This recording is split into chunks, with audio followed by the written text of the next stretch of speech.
Hello again, everybody, and welcome to Gamecock Central Radio. Emerson Phillips joined by Gamecock legend Kip Bouknight. Kip won the Golden Spikes Award back in 2000, and he joins us each week here on Gamecock Central Radio to talk Gamecock baseball. Kip, another disappointing weekend for the Gamecocks. You know, they picked up 2 wins during the midweek portion of the schedule last week, beating PC and then having a rally from 5 runs down to beat Liberty at home last Wednesday night. So the Gamecocks at least, had won these 2 games, going on the road to Missouri, and for the second weekend in a row, Kip, the Gamecocks win on Friday night. Carolina got an outstanding performance from Will Crow, 7 innings, a 4-hit ball for Will Crow Friday night as Carolina won, but Missouri comes back to take games 2 and 3, Kip. So, that's another SEC series loss for the Gamecocks. You said last week that Carolina would need to go 7-2 over the last 9 games, and they lost their 2 this weekend, Kip. Yeah, tough weekend really for the Gamecocks and how things finished, late in the games. But their backs are definitely to a wall if they weren't already, but they definitely are now, and they're going to have to do everything they can to win the remaining games they have and in the regular season, and also produce some wins in the SEC tournament, I think, to have a chance for postseason play. A 4-3 Carolina victory on Friday night behind that strong outing from Will Crow. He gave up 2 earned runs, but just 4 hits in 7 innings. Josh Reagan got 2 outs, and then Tyler Johnson came on and pitched the final inning in a third. So Johnson got the last 4 outs. Just 6 hits in the game for Missouri. Carolina picked up 2 runs in the 5th, 2 more in the 6th. Missouri got 1 in the 8th, but it was a 4-3 Gamecock victory. And, good clean baseball, Kip. And Jonah Bride had a big night at the plate, 2 for 2 with 2 runs scored and 2 RBIs. And Hunter Taylor had 2 runs knocked in as well for the Gamecocks. Kip, I remember maybe it was last year you said that, when you look at a big league game and a team wins a game the way they'd like to, it's 7 innings for the starter. The setup man gets an inning, or maybe in the Gamecocks case, Josh Reagan got 2/3 of an inning, and then the closer comes in for a full inning. Or Friday night in Carolina's case, Tyler Johnson got 4 outs. He pitched an inning and a third. So it was just a good, clean Carolina win Friday night. And we thought Carolina was set up, to have a good weekend. If Carolina had struggled to win the first game of the series, I think it was 5 SEC series in a row Carolina lost the first game. Yeah, no, again, it was a tough one. And talking about a little bit of the bullpen and how we tend to use that at the end of the game, I think the biggest point I'd like to make is that we just don't, our relievers, and again, I don't know this for a fact, Emerson, but I bet over 85% of the time when a reliever comes in the game, especially 6th inning on, it's in the middle of an inning. And, that's just constant pressure on a reliever. And it's, it also, from a starter's perspective and just an overall pitcher's perspective, sometimes it's actually good to be taken out of a game and see a pitcher actually get mad that he got taken out of a game. I mean, I can remember plenty of times coming out of a game, the manager or pitching coach telling me after I finish my 5th inning or 6th inning or 7th inning, okay, Kip, you're done, we're going to the bullpen, and being mad about that, thinking I had more. But there's got to be a time where, whether it's the pitching coach, the manager, whoever it is, has a little bit of a feel for the game. Okay, he's done. Like Josh Reagan, I think he had 40 pitches. He had walked 3 guys in the 7th, escaped it to where we still had the lead, but we still sent him back out in the 8th. Now, there's one of 2 things. It's either a complete lack of confidence in anybody else other than Tyler Johnson, which obviously has not pitched very well lately, but it just sends a message of just there's no one else there. And I can't say enough about how difficult it is to come in with runners on. Now, I know some relievers love that. They thrive for that. And that's okay too, but there's something to be said about, okay, a starter goes 6 or 7 innings, you bring in a reliever, throws an inning, and then having a reliever coming in, being able to start a clean inning and pitch from the windup if he wants to. But most importantly, nobody out, nobody on. This is my inning. My job's to come in and do that. And we just haven't seen that this year. We've seen a lot of times where they're having to come in, and I quite frankly didn't understand. On Sunday, we had Josh Reagan in the game, and it was 1 out, and we're winning. I think we're winning by 1 run. I think the score was not 3-2, but we're winning by 1 run, and we chose to leave Josh Reagan in. He gives it up, and then we bring in Tyler Johnson. So if your closer's going to come in for a 5-out save or for 5 outs, why would you not bring him in for a 5-out save? You know, that would be my question is, you had an opportunity. Our backs are obviously against the wall. If Tyler Johnson's your guy, you know, we just chose, and then maybe they're just looking at matchups. Maybe they felt like, the matchup was better with Reagan against the righty that I think had been hurt for the last 2 or 3 weeks. And, he ends up hitting a breaking ball out to right field for a base hit that, ends up scoring the tying run. So I don't know. I just, it's a little frustrating watching just how we're using our bullpen late in the game, because I feel like it's just not setting us up for the success that I feel like our guys could be having. Game 2 on Saturday, South Carolina got a home run from Carlos Cortez, a solo homer with 2 outs in the inning to right center. Cortez hit his 8th home run of the season to give Carolina a 3-1 lead, but then Missouri would come back and tie the game in the bottom half of the 5th inning. They got a couple of runs there, and then they took a 4-3 lead in the bottom of the 6th inning with a solo home run to right field from Cameron Misner. That was his 5th homer of the year. And then Missouri added an insurance run in the 7th inning to account for the final score there, 5-3 Missouri on Saturday. And then Sunday's game yesterday, again, Kip, the Gamecocks had the lead 3-2 in the 5th inning, but gave it up late. So I know the bullpen has been a concern of late here, Kip, and really all season long.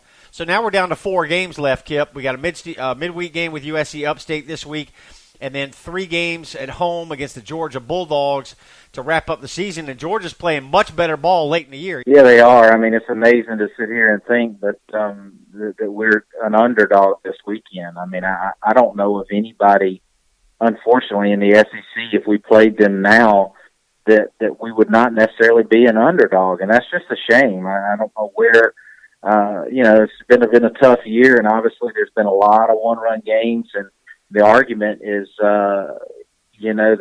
they've got 5, 6, 7 games. If they were wins, I mean, we'd be talking about this team getting hot and hosting a regional. So are they that bad? Are they is it that bad of a season? You know, you have to look at it from a positive standpoint, I think, if you're the players and coaching staff, obviously. And, I mean, heck, look at what Frank Martin was able to turn around. And I mean, there were people wanting to fire him, with 2 or 3 weeks left in the basketball season, and they end up going to the Final Four.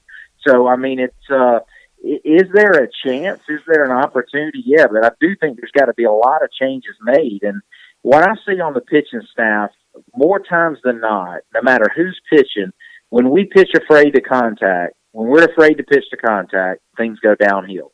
And I just look at Josh Reagan and I watch him, and I just think in his role, it's very, very difficult for him to have a ton of success because he's a guy that, late in the game, he's been shell-shocked, unfortunately. He's given up that big hit, that big home run, and he feels like now he has to just not necessarily strike everybody out, but make a guy miss.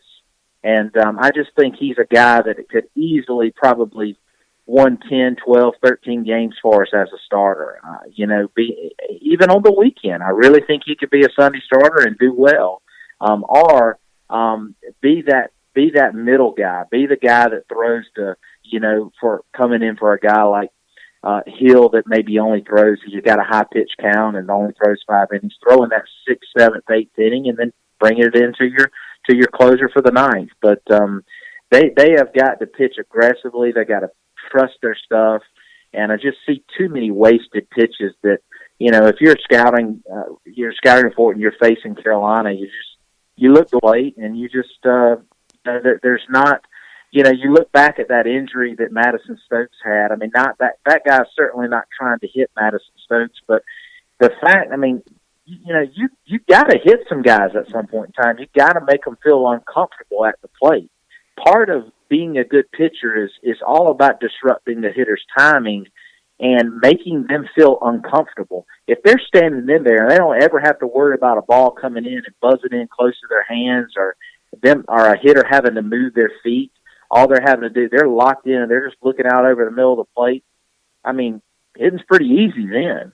And so it's, we've obviously been, picking a little bit, not being aggressive. And when you don't have good stuff, and trust me, I say that because I've experienced that. I did not have great stuff, but I know whenever I struggled, and when I struggled the most was whenever I was just kind of picking around and trying to be perfect instead of trusting my stuff, using the plate to my advantage, using the strike zone and getting into pitcher's counts as opposed to look at how many times we're in 2-0, 2-1, 3-1. Even if we get it at 0-2, we're not putting guys away because we're wasting pitches. And that's certainly something I think that they can make that adjustment quickly, but that's going to have to come from the coaching staff. They're going to have to see that and implement that with the players. Gamecock Central Radio here. Emerson Phillips with Gamecock great Kip Bouknight. You can download the Gamecock Central Radio app on the App Store and on Google Play. To subscribe to our podcast, search for the Gamecock Central Radio on iTunes, SoundCloud, and other popular services, or just visit radio.GamecockCentral.com. So we're down to the last 4 games here, Kip. We'll have a Tuesday night game at home against USC Upstate. That'll be a 7 o'clock start, and then the Georgia Bulldogs come to town for the last 3 games of the regular season. 7 o'clock Thursday. We start Thursday this week. 7 o'clock Thursday, 7 o'clock first pitch Friday, and then a 3 o'clock start on Saturday. That's kind of SEC tradition to play the last game or last series of the regular season starting on Thursday night. And then we're off to Hoover for the SEC tournament, Kip. Georgia was swept by Florida in late April, but over the last 2 weekends, they have taken 2 out of 3 from a Kentucky team that was ranked as high as number 4 in the country, and this past weekend, they took 2 out of 3 from a Mississippi State team that's ranked as high as number 6 in the country. And Georgia got great pitching this weekend. They only gave up 1 run in the second game of the series and another single run allowed in the third game of that series as well. So Georgia's coming in hot right now, Kip, and they're still well under 500 in the SEC. They're 9-18 in the league, but they're still thinking about postseason play here. If they can sweep the Gamecocks and then make a run in Hoover, they could still conceivably get into the NCAA tournament based on the fact that they're playing the best baseball of the season right now. So Georgia comes in red hot. It's the first time since 2008 that Georgia has beaten 2 top 10 opponents in consecutive weekends in SEC play. So Georgia's coming in looking good, Kip. The Gamecocks, have been on this downslide really the entire second half of the season or more. Carolina needs a sweep. Georgia needs a sweep. Should make for interesting baseball this weekend at Founders Park. Yeah, it should. I mean, South Carolina certainly not in the position they want to be in, but, they just got to go out and produce. And hopefully they are not so shell-shocked and just down that there's not the energy that needs to be. They're going to have to, I think, look in the mirror and do it themselves, because I highly doubt that it'll be a good turnout of fans this weekend.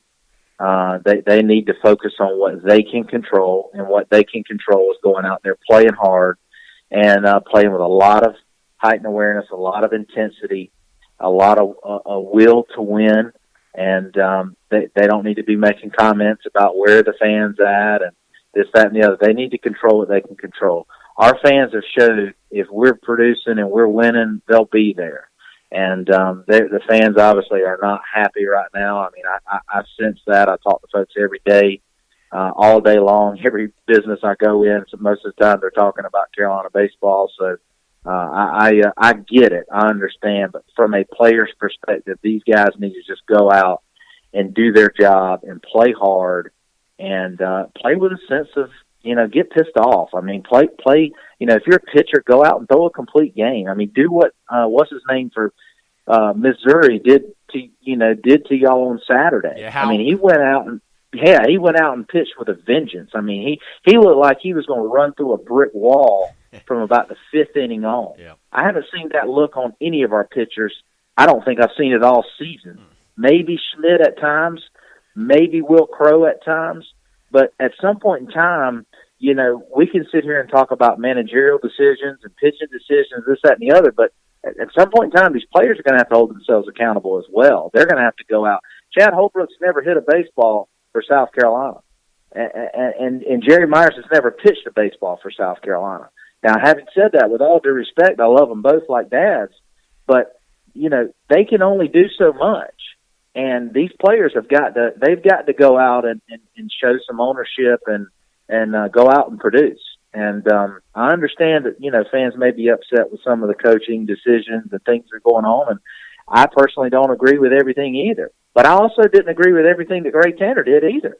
And I played for him, and I love him, you know, but we bought into it, and we believed in it, and still it was up to us as players to execute. And that's what those guys got to go out and do this weekend.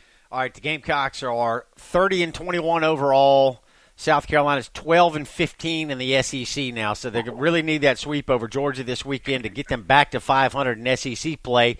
And consensus by the baseball pundits across the country is that if you're a 500 team in the SEC, you're good enough to be in the NCAA tournament. So Carolina will have to sweep Georgia this weekend to get back to 500 in league play.